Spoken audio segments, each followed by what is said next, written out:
Can we address you from Malaysia to ask a question?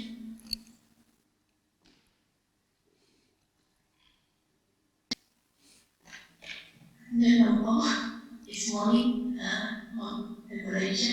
Thank you, Đồng for all your teaching. I'm very grateful. Đồng I've been practicing the Dhamma on my own. My first Dhamma talk was with Ajahn Kalyano way back in 2000, probably 2003. And my takeaway from his talk, he gave the simile of his toothpick. And my takeaway from the talk was contemplate, and letting go. So he had helped me a lot. And he also introduced Dhamma to us through his talks. And I've been reading Dhamma's reflection for many years. And also because I can't meditate. I don't know how to meditate. But from the book, he says that the only word we need is your heart. And I think Dhamma also in your talk has always referred to the heart. So that's what I've been practicing for this. But before I learned that, I have a book on how to overcome your difficulties by Chief Reverend Malaysia, Venerable Kesari Dhammananda. So there is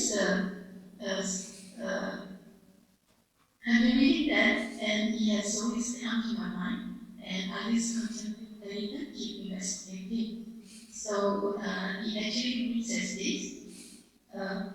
Every human being has the ability to completely control his mind. Nature has endowed man with absolute control over but one thing, and that is thought. That is our thoughts. But I couldn't get it because to me it's that I'm the one who's thinking. I'm the one. It's always that the thought is mine. I'm the one who is thinking. But after many years, there is one night while I was sleeping, I suddenly jumped up from the bed. It's like something struck me. Then this phrase came to mind. That is, oh yeah, I have no control over my thought. Because if I have control over the thought, I would not have jumped off the bed. So I understood this. But then in Dhamma, we have the three characteristics: impermanence, dukkha, and anatta. So Bampo, I would like to ask Bampo, is this an insight into non-self, anatta, or is it insight into causes and conditions? Thank you. It sounds like the same thing. Insight into not self, insight into causes and conditions are very similar. When you're looking at your experience in terms of causes and conditions, then naturally you're developing a sense of detached awareness, and then you're wisely considering what's going on, what's happening, and you're taking out that sense of personal identification. At least some of it will be minimized when you start reflecting wisely on an experience. So sounds like much the same. And insight is like this. You might meditate many times or listen to Dhamma many times, practice what you can in the Buddhist teachings over many periods of weeks, months, years, and then suddenly some insight arises and it seems out of the blue, but it's not. The causes, the conditions are there from your previous practice. And so things, you get your light bulb moment where you realize, oh, I don't need to attach to this way of thinking that was causing me so much suffering, or, oh, I can just accept the way things are. My body is ill or getting older, or some problems arisen. I can just accept it. It's just the way things are because of causes and conditions. Insight can arise at any moment, and you've heard many stories, I guess, about people like a monk sweeping leaves, sees a leaf fall off a tree, and then sees impermanence and realizes, oh, my body is impermanent, leaves are impermanent, the world is impermanent. That will be the fruit of many previous reflections and practice that that person has done. And that's one of the curious things about the Dhamma. The causes and conditions are there, but they're not always obvious to us. And sometimes they just come up out of, it's seemingly random, but it's not random. So have trust in the practice. Keep practicing, even though it seems frustrating, sometimes tiring, difficult, don't understand it or can't control the mind. Keep at it, and sooner or later you'll find you've gained wisdom. And insight isn't always, say, insight into not self or impermanence. It's not always some big experience either. It can be just a gradual awakening to the truth. And after many years of practice, you realize, oh, this is being, I understand now what the Buddha was teaching. And you can't even pinpoint at what point your thinking changed and you started to understand the Dhamma. It can be quite an organic process, quite gradual process. So trust in the practice. One thing you mentioned earlier, you said you can't meditate or can't meditate very well. But I have to see, meditation is really just developing your mind with dana, sila, mindfulness, and wise reflection. And the qualities that we're developing in meditation, we don't simply develop sitting on a meditation cushion with our eyes closed. That's the most intense way we do it. But you're going along through your life and you just have a thought to let go of a negative thought. You have you reflect on your experience one day and you say, oh, I've been holding on to this anger for a while now. I'm just going to let it go. That's meditation. And you might not be sitting with your eyes closed on a cushion, but your mind is functioning in the meditative way. You're contemplating your experience, you're seeing what is suffering, what its causes, and you're doing the appropriate thing, maybe letting something be, letting a thought go, or improving a thought from, say, one of anger to one of goodwill, say. So don't look at meditation as such a narrow experience. You're working with your mind. Your mind is with you all the time.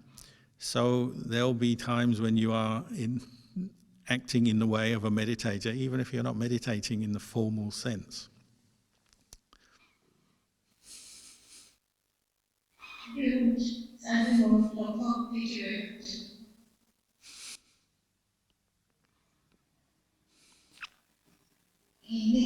let's have Kathy from Malaysia.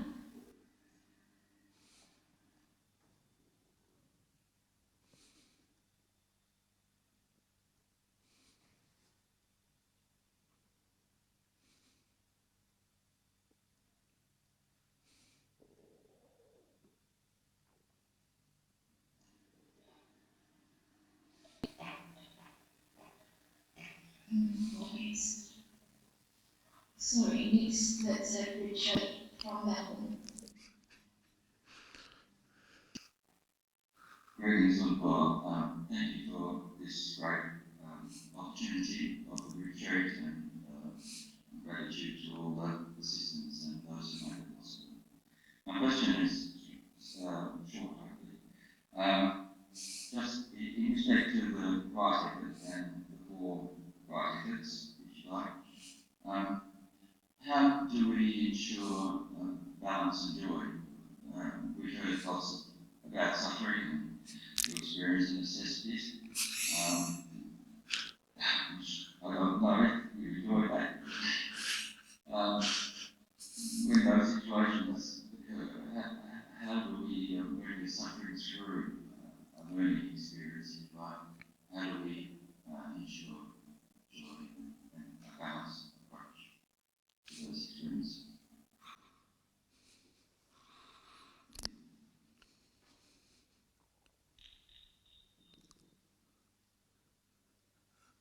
So, yep. So, there's many levels of happiness and joy in the practice. It's not all wow, fun, laughter. That's part of the practice at the appropriate time when the causes are there. if you're in the midst of suffering, very painful, unpleasant experience, well, you're not going to probably experience a lot of joy in the sense of laughter or rapture. But maybe you can practice equanimity, which is a much more subtle kind of happiness at that time. Keeping your mind calm when you're under pressure or experiencing a very painful or unpleasant situation. The happiness in that situation would simply be not letting your mind go into negative thoughts, unwholesome thoughts.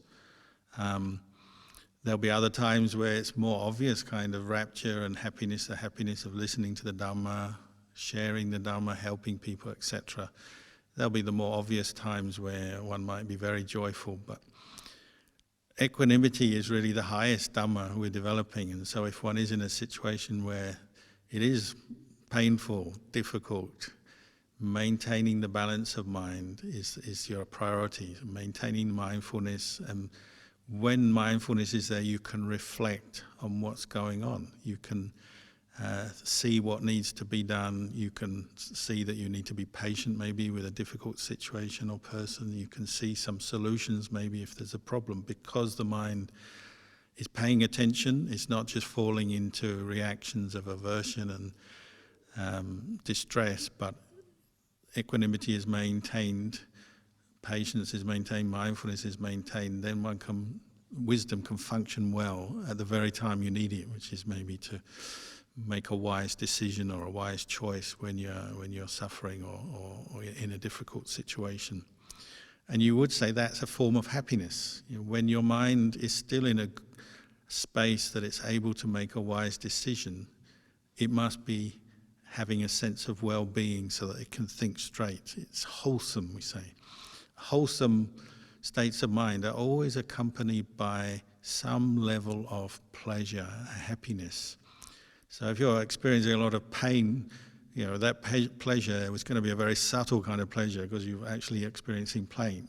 So say when you're injured or ill or something, you would have a lot of pain and discomfort, but still the mind can be separate from that. It can still be functioning with mindfulness and wisdom, reflecting on the three characteristics and knowing, this is not self. At the very moment that you're experiencing pain, you can also know it as not self. That might be the happiness of the Dhamma at that moment, but it won't be a joyful, kind of rapturous kind of it'll be a happiness. It might be just a much more subtle kind of happiness.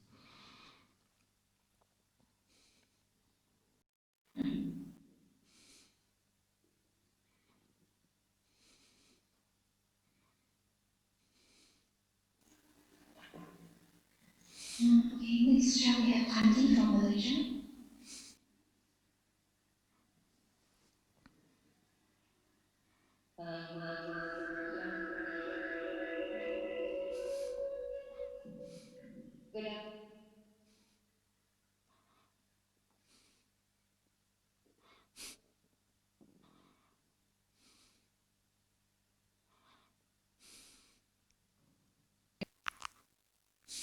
Good afternoon, Uncle. Can you hear me? Okay, good. Uncle, my gratitude to you for your teaching. Your guidance has been pivotal to my ability to remove my defilement each time I ask you a question. So I really feel very gratified to Uncle. Okay, I have a question on this, I would say, craving. There are three types of craving. One is the craving for pleasures of the senses, and then you have craving for existence and craving for non-existence. The craving for existence is something like craving for tangible and non-tangible things to exist. And then we want property, we want to have our life, we want to die, and we want to have possessions lasting forever. That's what I understand. But what I am not sure about is craving for non-existence. Is it a case of craving for animate and inanimate things not to exist? Like we don't feel like meditating, or we don't feel like going somewhere, or we don't want to continue this life because it's so full of suffering. So can Rongpo enlighten me on this? Thank you, Rongpo. So you're right. The third kind of craving, sometimes they say craving for non-existence, or sometimes they say craving not to become. So you don't want to become a failure. You don't want to become a person with pain and suffering. You don't want to become a certain way that you see is going to not be good for you, doesn't fit with your ideal, doesn't fit with who you are. So, and that can be something very small, like you don't want pain in your body, or you don't want cold weather. When you like warm weather, you don't want cold weather. You don't want to be a person in cold weather.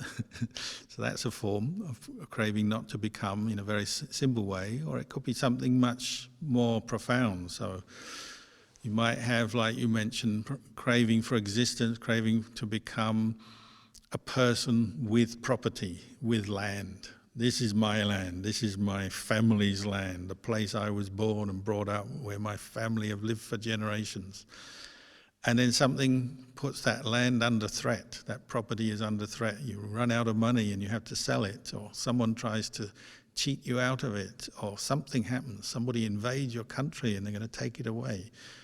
Then you would see a very strong form of craving not to become, because it would be tied with your land. Say, for example, I was once living with a monk. We were very junior monks, so I guess our meditation was not that well developed. And he came from northeast Thailand, and his family had a piece of land that they had farmed for generations, and they were all very attached to it. And then the government decided they're going to build a new highway straight through where their land is. And the news came to this monk just as we were sweeping leaves, as monks do often in a monastery. You're sweeping leaves, and someone brought this message to the monk, and they said, your dad has phoned the monastery, and he says they're going to buy the land, the family land, compulsory purchase. They're only going to give us a certain amount of money too, not a good price, and they're going to take it away and build a road. And the monk flew into a rage, because immediately, he forgot he was a monk, he forgot his precepts, and he started cursing and saying, I'm going home now, I'm going to get a gun, I'm going to shoot any road builder or any government officer who comes to take our land, I'm going to protect our land. And everyone out of sympathy could see, he's got all this craving associated with the family land.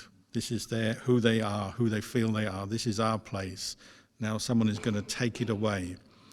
So that's craving for non-existence. In the worst case scenario, he might have just committed suicide, doesn't want to live anymore because they've taken his land away.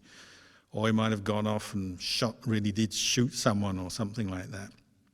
But luckily he was a monk, so he sat down and everyone comforted him and reminded him of the Dhamma, and then the teacher came along and reminded him of the Dhamma and said, look, these things happen, it's not what we want, but you have to see this craving arising in you based on your attachment to your land, your identification with it, and you maybe have to start adjusting your perceptions and your views at this point, otherwise it might lead you to do something very unwholesome, unskillful. You might hurt yourself, hurt someone else.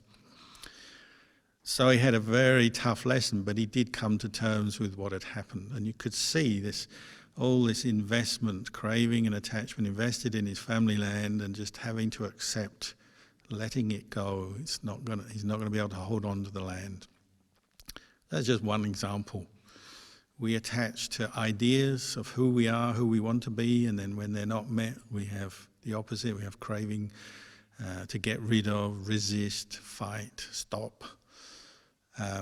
It boils down to, we say, to attraction and aversion. Every day, in smaller or bigger ways, we're confronted with experiences that bring up a sense of attraction, desire for pleasure, for becoming, or craving not to become. I don't want this, I don't like this, get rid of this. And this is suffering. Both of them are suffering in one way or another. Both of them are discontent. So the way out of discontent is establish mindfulness. Understand the impermanence of the situation, the experience. The desire itself is impermanent. What's impermanent is not self. It's tricking you. Craving is a delusion. You believe it and then you become caught into discontent. If you establish mindfulness and reflect on it as impermanent, as not self, then you can let go of that identification with the craving. It subsides. You get tired of it. You don't want to hold on to the craving anymore, and your mind goes peaceful. And this is the way we go to peace, through the practice.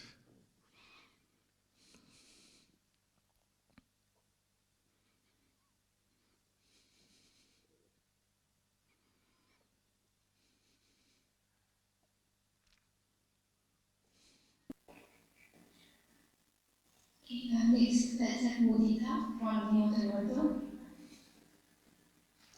Hi, Lampur. Thank you for offering the retreat, and also thank you to everyone involved with organizing this. My question is around attachment. I have family members who don't understand why I practice. They have little awareness of Buddhism in general, and despite the great benefits that I acquired through the practice, it's distressing to some of them that I'm involved with Buddhism, not having grown up in a Buddhist culture. So, knowing that they're distressed by this causes me distress, so I'm looking to understand my own attachment around that more, and also hoping for some information on what I might say to them to cause them, to feel more at ease with what I'm doing. Yeah.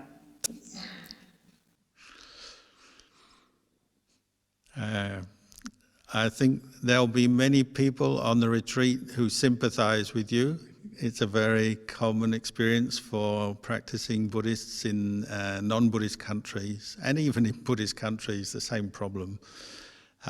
Myself, exactly the same issues. I've been practicing Buddhism for 42 years, been a monk for 36 years, and I'm still working on it with relatives and friends.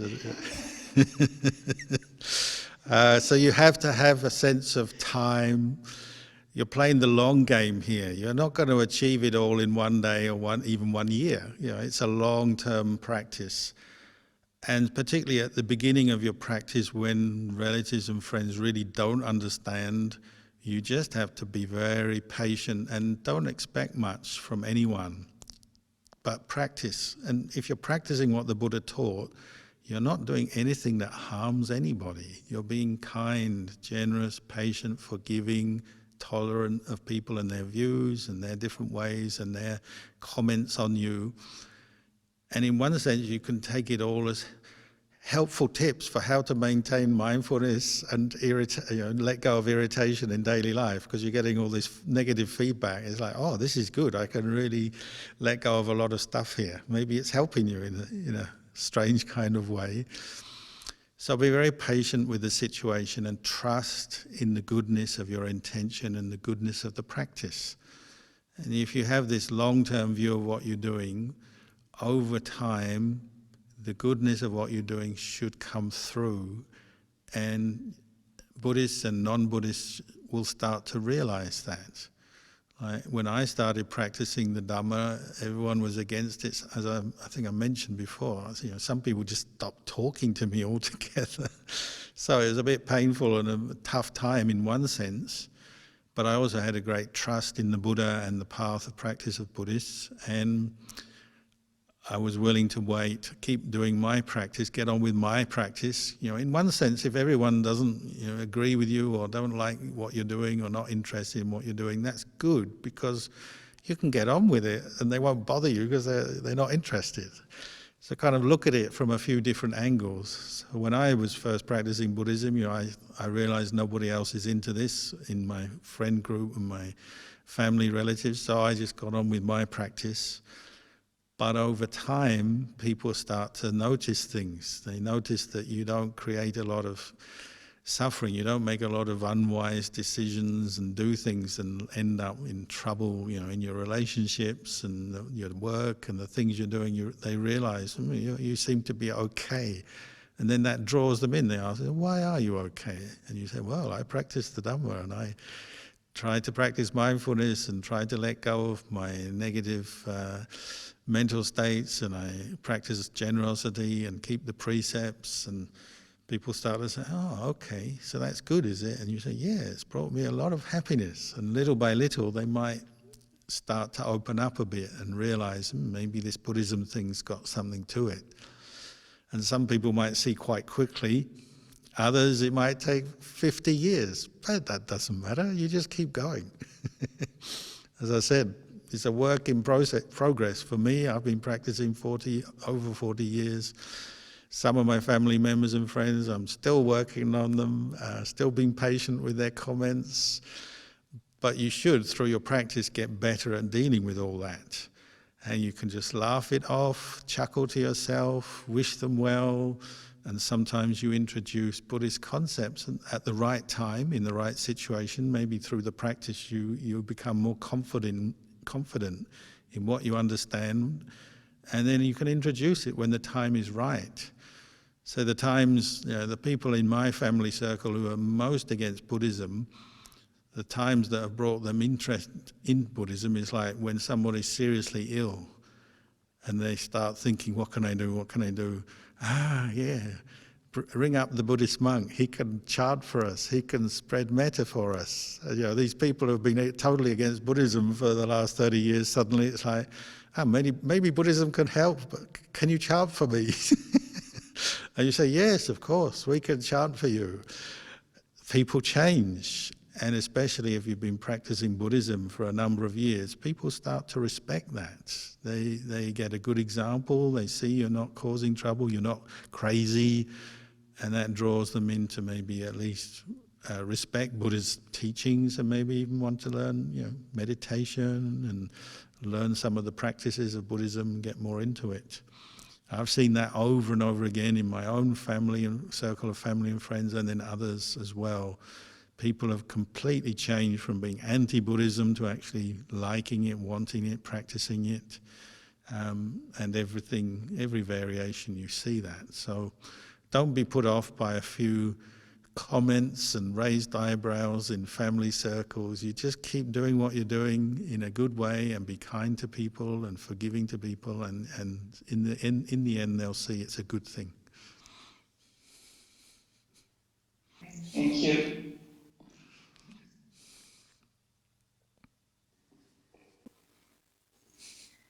Next, let's have Catherine Ang from Kuala Lumpur. Yes, good afternoon, Lumpur. Thank you for all the teachings. This morning, Lumpur mentioned about Vibria and Kanti in our practice. Lumpur, what about Adipana? That is the strong determination. How to focus on developing Adipana in our meditation. I mean, what is the best way or the best way to achieve this quality? Thank you, Lumpur. The best thing I can recommend is use wisdom with this quality of aditana. It certainly is a way you can train yourself and develop good qualities, but you have to use wisdom to guide yourself. So, say I used to practice aditana in simple ways, like when practicing meditation, when I began, I could only sit cross-legged like this for maximum 5 minutes. There was so much pain and discomfort and restlessness in the mind because of it. I really struggled. And so I would make very small adhitanas in the beginning. I didn't say, oh, I'm going to sit all night or I'm going to sit for 3 hours without moving. That was far too ambitious. I would say, I'm going to sit 5 minutes without moving. And literally I would just make the adhitana and work to it because it was something that was reasonable and doable. And then later maybe add on 5 minutes, 10 minutes, 15 minutes, 30 minutes, 1 hour. But just moving up to it when I felt ready and felt that I could complete whatever I'd set out, whatever task I'd set myself. So adhitana, you have to use it in this way. You may be pushing yourself a little bit more than your comfort zone would like, or that you're what you're used to. But it's you believe you're making an adhitana to do something that's within the bounds of what you can do. Within your capacity, you have the capacity to fulfill that adhitana. So it might be something like, I'm going to sit meditation for a certain period of time without stopping, without getting up. It may be, I'm going to keep the 5 precepts for 1 day or 1 week or maybe indefinitely. And you keep refreshing your adhitana to keep the 5 precepts. Maybe from time to time you keep the 8 precepts. Just like when you do a retreat. If you've never done a retreat before, it might be a little bit daunting and you think, oh, am I going to make it? But you see other people can do it. So you say, okay, I'm going to do this 3-day, 5-day or 7-day retreat.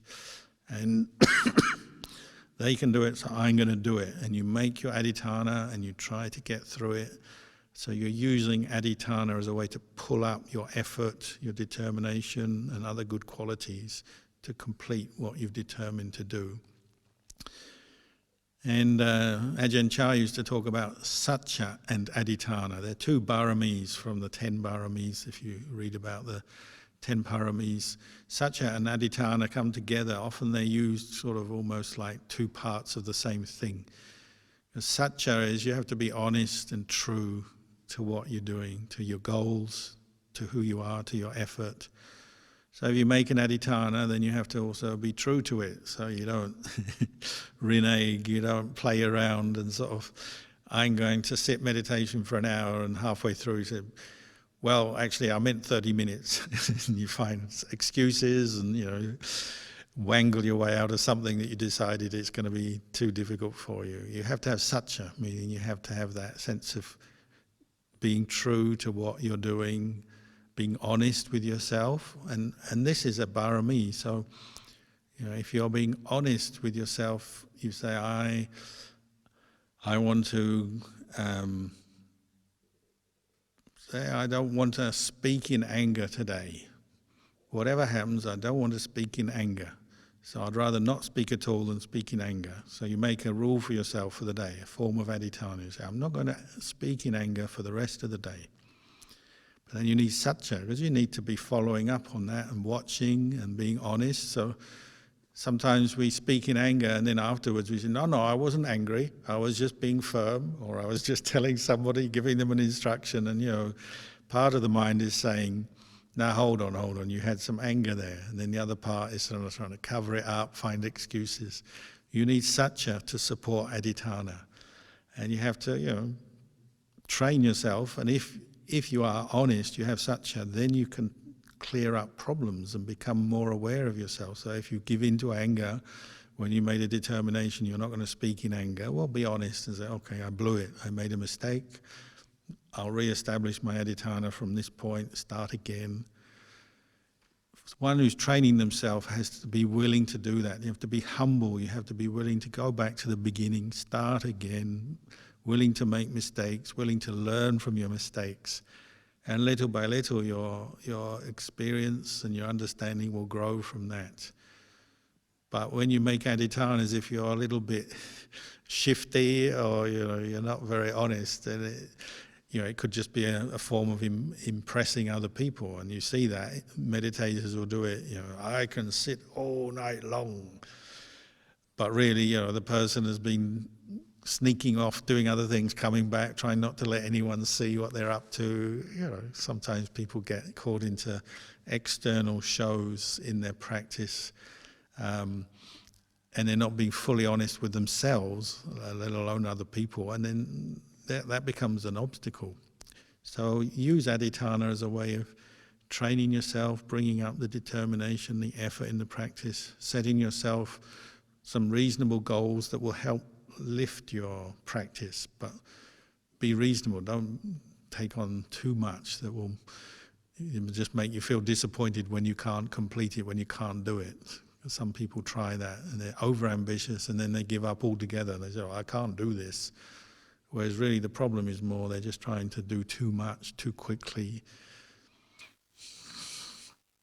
Thank you, Lumpur.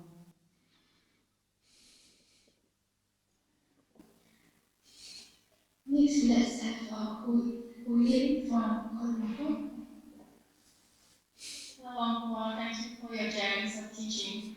If I may, I just wanted to maybe address Melissa and tell her that I truly empathize with her, that I go through the same, and I come from a Buddhist family and also a Buddhist culture. So I've been faith education, so it's been more than 30 years, and my family is slowly coming around and accepting it. So thank you for that question.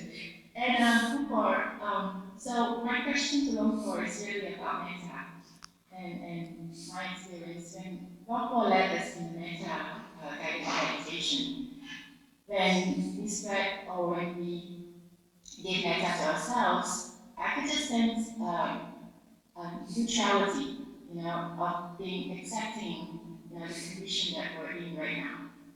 But when we started to spread to others, then the thinking and the logical mind comes up and say, well, if they want to be well, they should take better care of themselves.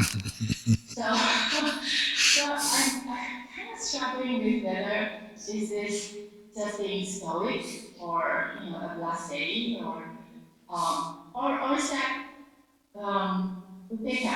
So how do we differentiate that feeling between being indifferent or upeka? That's what I'm still struggling with so far. Thank you for your guidance. Well, as you know, when we do the chant on the universe, reflection on universal well-being, it's got metta, karuna, mudita, upekkha all mixed in there. The upekkha is the reflection on karma and that we are all receiving the fruits of our karma. There's metta, goodwill. There's karuna, the wish for others to be free from suffering, overcome their suffering. And then there's a wish for others to maintain the happiness that they've achieved already. That's mudita. So these four qualities you're developing pretty much together out of the same practice of metta. The other three qualities develop. As you're developing, you have to accept the hindrances or the kilesas, the negative, unwholesome states of mind will slip in from time to time. So like you say, if you're spreading metta to other people, then the thought may arise, I wish you well, but why don't you sort out your life and do this better? Unfortunately, you probably have to say there's a little bit of a kilesa that comes in there because you may be not equanimous, you're wishing them well, but then you might say complaining or going into some probably mild negativity because you're not getting the results you want. You have goodwill for them and you want them to improve, but they're not improving, so you're not getting what you want or what you seek in your metta. So you have to develop the four qualities together, and the upekkha balances the metta. So you may have put a lot of time into helping somebody, and it's just doesn't seem to be going very far, and they don't seem to be improving, and that's where you need the upekkha. Like you say, you have to bring in the reflection. They're not ready to change, they're not ready to improve, but that's not an excuse to not have metta for them. You still have metta, but you realize, you modify your expectations, and you bring in upekkha to deal with any thought of disappointment that will arise. And as you keep practicing, well, obviously your ability to maintain mindfulness on these four different Brahmaviharas improves. So you might get to the point where actually your mind is in a state of calm stillness with the thought of metta, or karuna, or mudita, or upekkha. When it's in a state of calm, those thoughts about, why don't they improve their life, blah, blah, blah, that will stop. And it will just be a feeling, an object of very pure energy that's come up from mindfulness, and the stillness of that object of metta or karuna or mudita.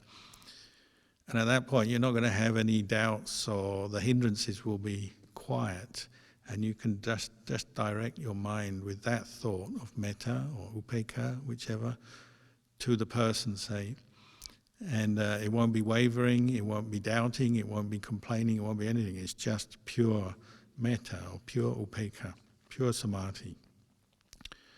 That might be one intermediate goal you're aiming for in the practice. You get to the point where you can hold your mind on the thought of metta, and it's not wavering, and it's not doubting, and it's not going into questions of that person, what I think about them. Is just maintaining the metta. So it's true love, unconditional love, expansive love, and not judging, not seeking anything in return. It's a very powerful thought, and that's something you develop through the practice.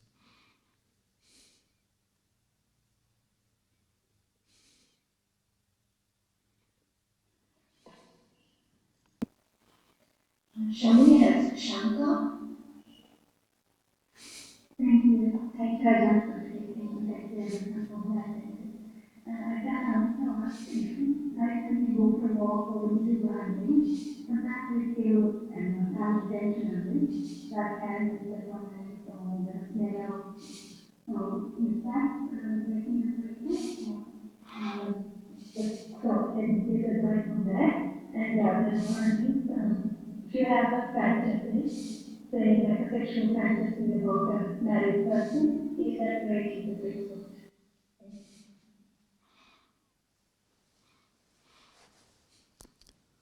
Well, like you say, if you accidentally or unintentionally kill an animal, you are unintentionally killing. And living in the world, unfortunately, there are a lot of small creatures around. Don't I know it? I live in the forest. I've lived in the jungles and forests for the last 37 years. Unfortunately, sometimes you step on an ant, you squash something. That's no excuse to be careless, so you do your best to be sensitive and aware of what creatures around you, bigger and smaller. But it will happen, because that's the nature of the world. There's billions and billions of creatures in this world, bigger and smaller, and it's possible to step on things, squash things, hit things with your car, and so on. The important thing is to maintain the intention not to do it deliberately, not to be careless, heedless, in a cruel way, I mean. And you just have to carry on with your life and accept sometimes you will step on things. But you're not breaking the precepts, because the precept is you undertake to refrain from killing. So you're not promoting and holding on to the intention to kill. It's just, unfortunately, you've trod on something.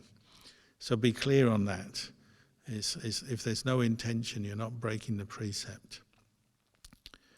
The second one, this is a more refined point. Strictly speaking, the precepts govern our speech and our actions. So if you're keeping the 5 precepts, say the third precept, you're married, or you meet someone you're attracted to and they're married, it's about not pursuing in any form of speech or action, to have an illicit liaison with that person. And you're clear on that. I won't flirt with them, I won't go with them. I know I like them, so that would be a subtle kilesa in your mind. I like them, but you're not going to act on it. And as long as you don't act on it, you're keeping precepts. And that's something very praiseworthy, because we're not yet arahants. We do have desires. So sexual desire, attraction will arise, hatred arises.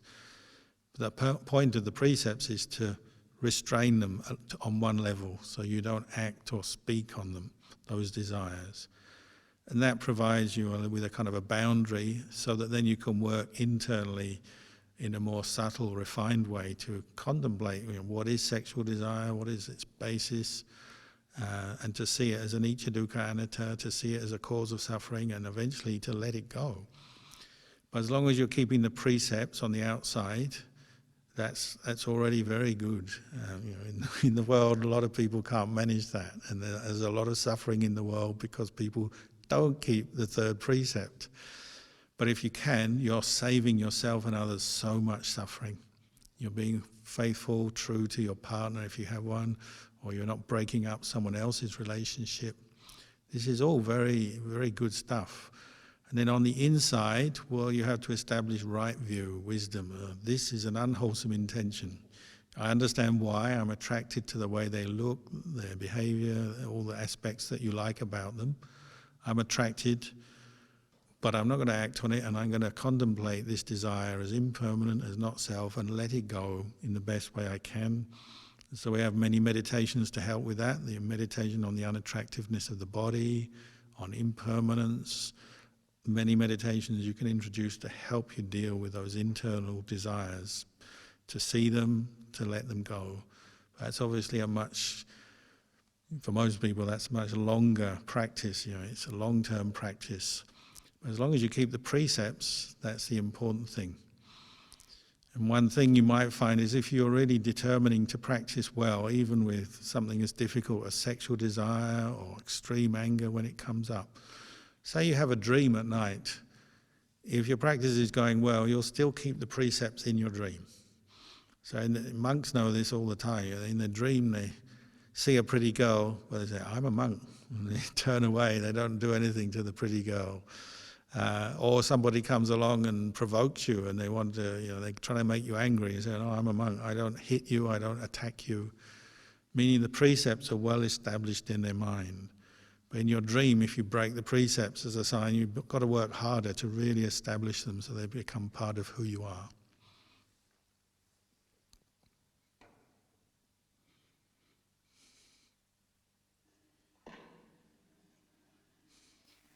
Next, let's have Ishani.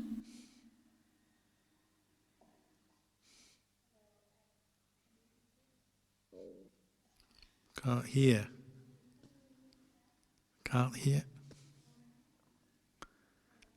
Can't hear.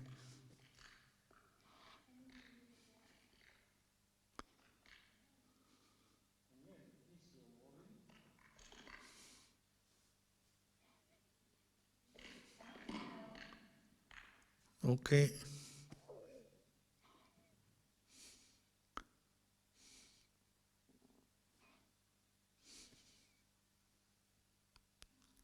Oh, no, can't hear.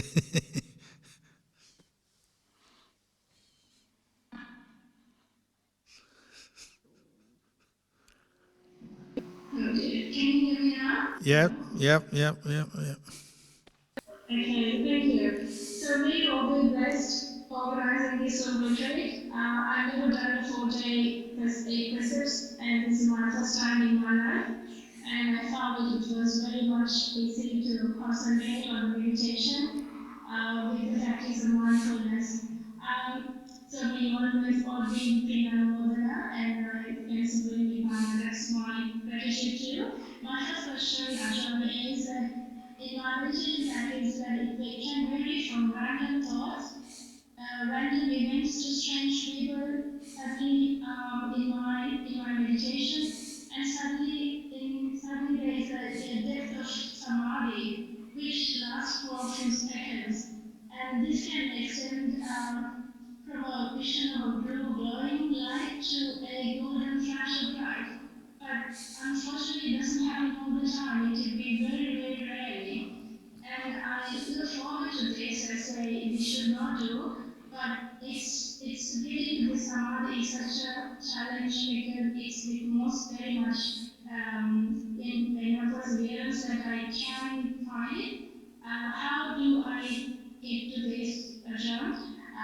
This is and I find doing metta meditation and Buddha-Nusati meditation helps me to come achieve this samadhi often. Please guide me on this.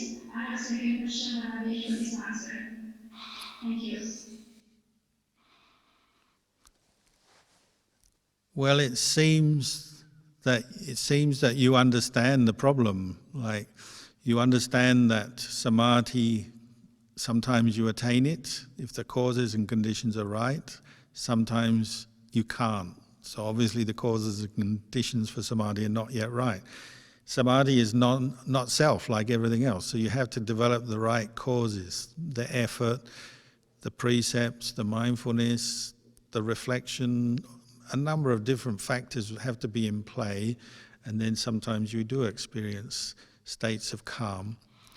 So keep reviewing your practice, what works, what helps you to calm down. Like you said, you find metta meditation or buddhanusati helpful, and it probably draws out your effort, and you have faith, and so your mind maybe gathers together better than other meditation objects. So be aware of that. Use those meditation objects regularly. But a lot of practice is about being very patient and just keep coming back to mindfulness of your meditation object over and over again. Be very patient, putting the effort in. And sometimes when we let go of the desire for the results, for the samadhi, for the good things, the very letting go actually helps the mind to relax and enter a state of samadhi, because we've let go of that sense of self and craving based around the meditation. So observe that, your attitude and what are you bringing into each meditation. Are you sitting there really wanting, expecting, trying to get something? If you are, often that's an obstacle. Try to just absorb into the meditation, just do it. Try not to think too much about results, just get into the practice, bring up the mindfulness, let go of the desire for results, and just see what happens.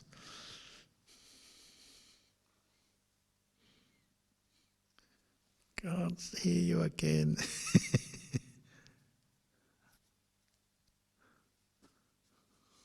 Thank you. Can you hear me now? Yep. So, Ajahn, I work as a general practitioner, I'm a medical practitioner, and I work in rural Queensland.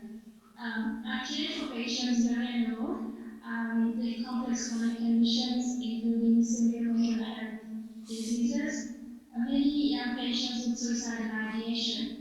My day starts with full of energy and clear mind, but fades easily as the day goes by with many challenging patients. Lately, I've found it difficult touching any metallic objects in my room, including some patients. I require to wear gloves, otherwise I get zapped like an electric fence. This doesn't happen everywhere else in the clinic, except in my own consult room. Is there some form of electrostatic change in my clinic room, or negative energy, or another delusion? It does not happen to other medical practitioners in the practice. I'm looking for an answer because it is affecting my day-to-day work. I hope I could get some wisdom from you. Thank you. Can't say I've had this problem myself, but that doesn't mean to say it doesn't exist. Be patient with it.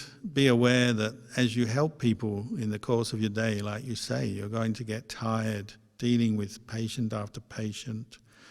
That's physically tired and mentally tired.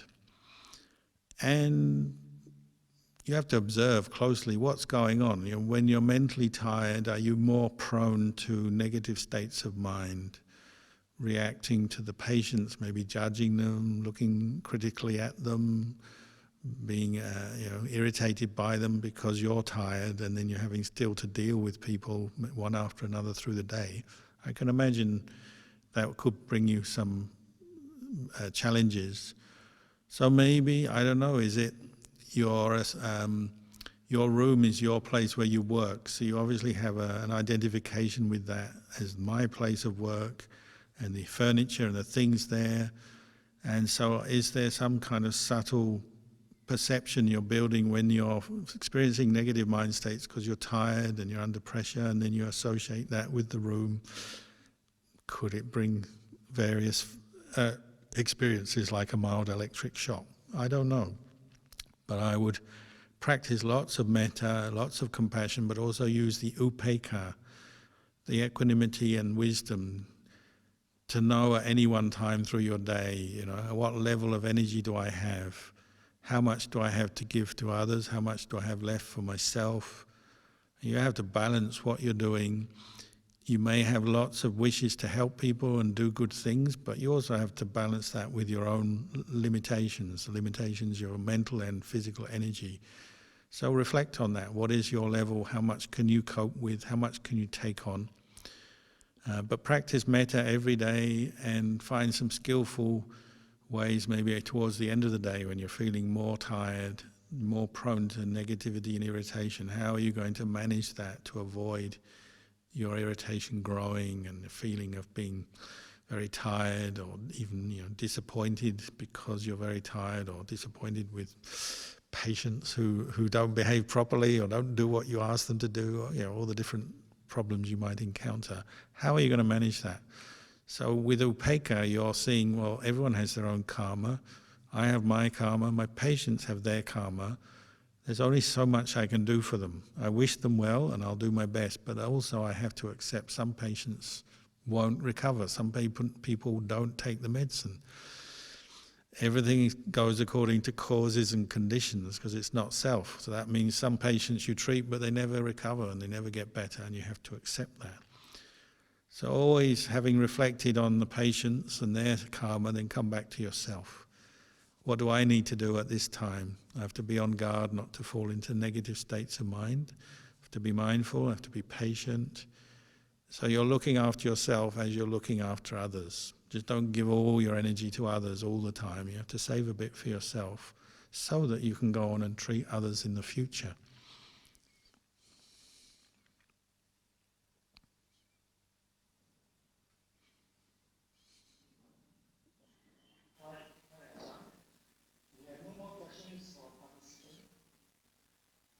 Yeah, so I think for now, we will pass the time to Sister Rita. I think she has one or two more questions on her side. Hello, Longpo. We have received a couple of questions via the email drop box. So some of them have been asked, and I'll just ask a final question. And this is from Mallory Pereira. I believe she's not here this session. Her email is titled A Kind Request. Venerable Sir, firstly, thank you very much for offering your time to share your wisdom with us. This is the first time I have taken part in a virtual retreat, and it has been a great experience. This is where I can manage other responsibilities as well as dedicate the time for meditation together with your guidance. Where I am getting at is to ask if it is possible to use the same online platform to carry out this wholesome act more regularly.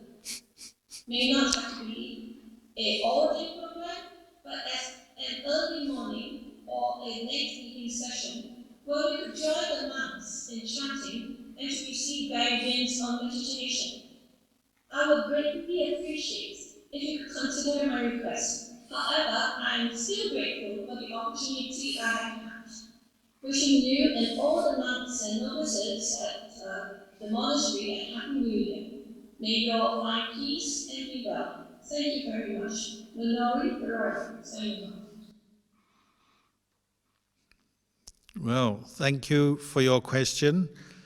I'm not sure if you're aware, but since March we've been doing evening meditation and chanting on Facebook, Bodhiwana Monastery Facebook page. We've been doing live stream chanting and meditation and teaching for longer than I could remember now. I've lost count how many talks and meditation sessions we've done, but it's a lot. We're still doing them there'll be one tonight, 7 p.m. on Facebook. And we'll be going into next week doing them every night, then we'll take a break. But I'm sure we'll be back in the future. We've also done Zoom talks sessions, as you know, through the Buddha Dhamma Foundation with Bita. So they have been ongoing. So maybe you need to check with websites and Facebooks and places to see what the upcoming programs are. So there will be more of these events. And when there aren't events, well, there's talks on YouTube and other platforms as well. So nowadays you're actually very lucky. When I started Buddhism, there was nothing. You go to the library, there's one book on Buddhism, and sometimes it's a good book, sometimes not a very good book. There was no talks, no YouTube, no internet, nothing. So these days we're spoilt for choice, but you still have to search around and find the information. So I'd recommend you do that.